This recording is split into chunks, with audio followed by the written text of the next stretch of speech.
Morning all of you.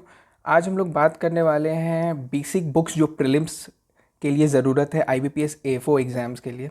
देखिए, वैसे तो आईबीपीएस एएफओ के लिए कोई बहुत ज़्यादा प्रिपरेशन करने की ज़रूरत है नहीं आपको प्रीलिम्स में, ठीक है, जो भी है मेंस में है। मगर अगर आपका मैथ्स, रीजनिंग या इंग्लिश में से कोई भी बहुत वीक है तो आपको ज़रूरत है कुछ बुक्स फॉलो करने की, क्योंकि अभी अप्रैल आने वाला है और अप्रैल से अगर 3-4 महीने अगर आप अच्छे से पढ़ाई करो तो आपका बेसिक्स प्रीलिम्स जो है वो कवर हो जाएगा। मान लीजिए कुछ बच्चे होंगे जिनका मैथ्स बहुत वीक होगा, ठीक है, तो वो कैसे शुरू करे, क्या शुरू करे और किस वे से शुरू करे मैथ्स, रीजनिंग और इंग्लिश को। चलिए आज हम लोग उसके बारे में बात करते हैं। तो सबसे पहले हम लोग देख लेंगे कि आईबीपीएस एफओ के प्रीलिम्स का पैटर्न क्या है, ठीक है। तो सबसे पहले क्या देखेंगे कि प्रीलिम्स का पैटर्न में क्या होगा कि 125 मार्क्स का एग्ज़ाम होगा, जिसमें इंग्लिश में 50 क्वेश्चन आते हैं 25 मार्क्स के, ठीक है। देखिए यहाँ पे थोड़ा सा चेंजेस रहेगा, रीजनिंग के आएंगे 50 क्वेश्चन 50 मार्क्स के और मैथ्स के आएंगे 50 क्वेश्चन 50 मार्क्स के, ठीक है। इससे कोई फ़र्क नहीं पड़ता है, बस ये फ़र्क पड़ता है कि 150 मार्क्स का एग्ज़ाम होना चाहिए तो 125 मार्क्स का हो गया, क्योंकि इंग्लिश में ना 50 क्वेश्चन 25 मार्क्स के आते हैं, ठीक है। अब आपको क्या करना है कि अगर हम लोग सबसे पहले इंग्लिश की बात करें तो इंग्लिश में मेजरली टॉपिक्स आते हैं रीडिंग कॉम्प्रिहेंशन, एरर डिटेक्शन, ठीक है। आपको मैचेस आते हैं, आपको ब्लैंक्स आते हैं, फिलिंग द ब्लैंक्स, मिसलेनियस कुछ क्वेश्चंस आते हैं। रीजनिंग जो होता है ना वो 15 से 16 क्वेश्चंस होते हैं, ठीक है।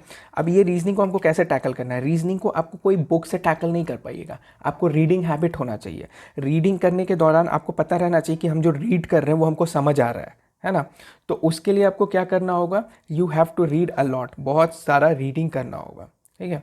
तो उसके लिए आपको एक बुक है, अगर आप बुक रिकमेंड करवाना चाहते हैं कि एक बुक मुझे बताइए कि जो मैं ख़रीद लूँ और उसके बाद उसको मैं पढूँ तो उससे मुझे आधा चीज़ का प्रॉब्लम सॉल्व हो जाएगा, जैसे error, blanks, matches. Reading comprehension का कोई तोड़ नहीं है, रीडिंग कॉम्प्रिहेंशन में आपको रीड करना होगा, स्टोरीज रीड कीजिए, नॉवेल्स रीड कीजिए, जितना रीड कर सकते हैं और वो बहुत फ़ायदा करेगा आपको फ्यूचर में भी। ऐसा नहीं है कि आपका जो इंग्लिश है वो आप बस प्रीलिम्स निकाल लिए इसीलिए पढ़ रहे हो। जीवन में इंग्लिश को आपको थोड़ा सा एक एक लेवल पे लाना बहुत ज़रूरी है, क्योंकि जो इन्वायरमेंट है ना, जो लोग हैं ना, वो धीरे धीरे बहुत आगे बढ़ रहे हैं और आप पीछे छूट जाओगे। तो इंग्लिश से डरना नहीं है, इंग्लिश को आपको एट पार लाना है, at par the current situation, ठीक है। तो उसके लिए क्या करना है, आप एक बुक ले लो, ठीक है, ऑब्जेक्टिव जनरल इंग्लिश। इसका जब आप क्वेश्चंस बनाओगे ना तो आपको बहुत हद तक, जब आप एग्जाम में जाओगे ना तो बहुत हद तक सेम सेम दिखेगा। तो ये बहुत अच्छी बुक है, ठीक है। आरसी के लिए आपको बहुत रीडिंग कीजिए। देखिए, आप रीडिंग करोगे ना तो आपका इंग्लिश का प्रॉब्लम ही सॉल्व हो जाएगा। रीडिंग करोगे तो आपको 10 मार्क्स तो ऐसे ही आ जाएगा, आपको कोई दिक्कत नहीं है। आप रीडिंग करोगे तो आप देखोगे ना कि आपका कोई भी, जैसे एरर भी दे रहे हो ना तो उसमें भी आप गेसिंग जो करोगे ना वो सही गेसिंग करोगे, ब्लैंक्स में भी सही करोगे, मैचेस भी। ऐसे एग्जाम, ऐसे जाके क्वेश्चंस बनाओ तो आपको अजीब सा वेग क्वेश्चन लगेगा कि पता नहीं क्या बना रहे हैं, ठीक है, क्या लिख रहे हैं। पर आप रीडिंग करो, जैसे अभी क्या है ना, अप्रैल करो, मई करो, जून करो, जुलाई करो, ये 4 महीना आप खूब सारा रीडिंग करो और उसके बाद मॉक दो। पहले अभी मॉक दे लो एक, ठीक है, और उसके बाद जून जुलाई के बाद मॉक दो। आपको इतना चेंजेस दिखेगा ना तो आपको समझ आएगा कि इंपॉर्टेंस क्या है इसका, जो मैं बता रहा हूँ आपको। अभी आपको ना ये जो मैं बोल रहा हूँ बहुत इर्रिलेवेंट लगेगा, आपको लगेगा कि क्या यार रीडिंग करने से क्या फ़ायदा होगा, क्या नहीं फ़ायदा होगा। पर आपका थिंकिंग कैपेसिटी जो है ना, माइंड का थिंकिंग कैपेसिटी इंक्रीज होता है, ठीक है, रीडिंग से ना। आप जैसे इंग्लिश जो है ना वो लैंग्वेज है, ठीक है, जैसे हिंदी बोलते हैं ना, हिंदी में कोई आपको दिक्कत होता है क्योंकि आप डेली बोल रहे हो। तो इंग्लिश भी वही चीज़ है, अगर आप डेली बोलने का, डेली 1 घंटा 1.5 घंटा रीडिंग करने की रखोगे ना हैबिट, तो आपको कोई दिक्कत नहीं होने वाला है। देन हम लोग बात करेंगे रीजनिंग की। रीजनिंग जो है इसका आईबीपीएस पीओ जो होता है उससे टफ आता है, ठीक है, उसका रीजनिंग में दम रहता है। आप पजल्स, आपको 25 क्वेश्चंस आ जाएंगे, पता है आपको। ये ब्लड रिलेशन 3 या 5 मार्क्स का आ जाएगा, सिलॉजिज्म में 5 या 3 मार्क्स का आ जाएगा, मिसलेनियस में 3-5 मार्क्स का आ जाएगा, ठीक है। तो ये पजल्स जो है ना आपको बनाने आना चाहिए। आपको लगेगा कि बिना पजल्स के भी हम क्वालिफाई कर जाएंगे, ऑफकोर्स कर जाओगे, ठीक है, मगर लटकने के बहुत चांसेस हैं। रीजनिंग जो होता है आईबीपीएस एसओ का, वो बहुत बहुत अच्छे स्टैंडर्ड का रहता है, ठीक है। पजल सॉल्व करना बहुत ज़रूरी है। जो भी लोग पजल से भाग रहे हैं, जो भी स्टूडेंट्स हैं उनको, जिनको पजल्स पसंद नहीं है, प्लीज़ पजल से मत भागिए, ठीक है। डेली 1-2 पजल सॉल्व कीजिए, इंटरेस्ट लेके पजल सॉल्व कीजिए, बहुत मज़ा आएगा, है ना। और पजल्स को लेवल जो है ना वो अच्छा रखिए, ऐसे नहीं बच्चा वाला नहीं, क्लैरिकल वाला स्टार्ट नहीं करना है, ठीक है। अगर आप स्टार्ट कर रहे हो तो चलो क्लैरिकल वाला स्टार्ट करो, पर ऐसा नहीं है कि आप क्लैरिकल वाले करके जाओगे और आपको लगेगा कि हाँ एक पजल्स तो हम बना ही लेंगे, नहीं। पजल्स का लेवल बहुत अच्छा होता है, ब्लड रिलेशन, सिलॉजिज्म, ये सब का लेवल बहुत अच्छा होता है। ये दोनों चीज़ आपको बहुत अच्छा होना चाहिए, ठीक है। यही आपको बचाएगा, अगर आपका पजल्स नहीं बना तो यही आपका बचाएगा। देखिए रीजनिंग में क्या हो रहा है, रीजनिंग में 5 से 6 क्वेश्चन का कट ऑफ जा रहा है।